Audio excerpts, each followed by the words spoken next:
AK long data DP ஒரே pressure ஆயிடுச்சு. என்ன ரோட்ல இவ்வளவு பெரிய கல்லை போட்டு வச்சிட்டாங்களா?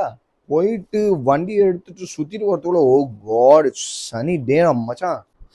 இப்படிதான் என்ன பண்ணாராம் ஒரு ராஜா, அவங்க நடு ரோட்ல வந்து ஒரு பெரிய கல்லை தூக்கி வச்சுட்டு யார் இந்த கல்லை நவுத்துறான்னு பார்ப்போம்னு மரத்துக்கு பின்னாடி இருந்து ஒளிஞ்சு பார்த்துருந்தான். அப்படி பார்த்துட்டு இருக்கோம் பார்த்தீங்கன்னா பெரிய மந்திரி கும்பலே வந்து அந்த கல் இவ்வளவு பெருசா இருக்குன்றதை பார்த்துட்டு அதை தாண்டி அமைதியா போயிட்டாங்களாம். இன்னும் ஒரு 4 பேர் வந்து இந்த ராஜாக்கு அறிவே கிடையாது, இந்த ரோட்ல இவ்வளவு பெரிய கல்லை தூக்கி போட்டிருக்காருன்ட்டு ராஜாவை சம்மந்தமே இல்லாம திட்டிட்டு அவங்க பண்ணு நடந்து போயிட்டாங்களா.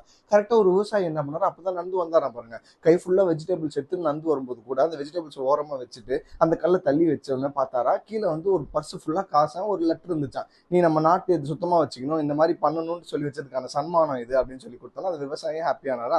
அந்த ராஜாவும் மக்கள்லாம் எப்படி இருக்காங்கன்றது தெரிஞ்சுக்கிறான். இந்த மாரல் ஆஃப் த ஸ்டோரி என்னன்னு பாத்தீங்கன்னா, ஒரு ஆப்பர்ச்சுனிட்டி, ஒரு ஹடல், ஒரு பேரியரும் வந்து பாத்தீங்கன்னா நமக்கு ரிவார்ட்ஸ் பண்றதுதான். நமக்கு என்னதான் கஷ்டம் வருது அப்படின்னாலும் அந்த கஷ்டத்தை தாண்டும் போது நமக்கு ஒரு ரிவார்ட்ஸ் கண்டிப்பா இருக்கும். நீங்க நம்பி இருக்கணும். ஒரு கஷ்டம் வருது, அந்த கஷ்டத்தை நீங்க தாண்டுறீங்கன்னா அதுக்கான ரிவார்ட்ஸை நீங்க கண்டிப்பா அச்சீவ் பண்ணிடுவீங்க. ஸோ நீங்க எப்பவுமே லைஃப்ல நம்பிக்கையா இருந்து உங்களுக்கு முன்னாடி இருக்க அவ்வளவு பெரிய கல்லை நவுத்துனீங்கன்னா கண்டிப்பா உங்களுக்கு ரிவார்ட்ஸ் கிடைக்கும்.